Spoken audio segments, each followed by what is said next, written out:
Eto na naman tayo, gala time, yes! Sa buhay talaga natin, kailangan natin gumala para mabawasan ang ating kalungkutan. Gawin natin kung saan tayo pwedeng maging masaya. Habang may mga oras at pagkakataon, tayo malakas pa na pwedeng gumala.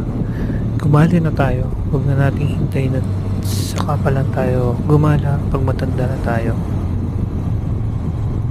Puntahan natin yung mga lugar kung saan tayo pwedeng maging masaya. Yung makakapagparelax sa atin, na mawawala yung mga problema natin. Doon tayo.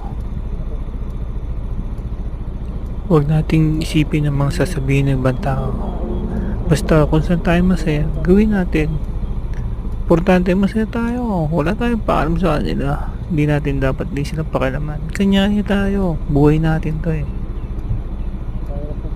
Ang sarap kaya mabuhay. Iisipin mo pa yung ibang buhay ng tao. Eh, sa buhay mo nga, nahihirapan ka na. Kanya-kanya na lang tayo. Para gaya ko ngayon. Masaya ako. Bumutor, gumagala. Ito yung mga bagay na nagpapasaya sa akin.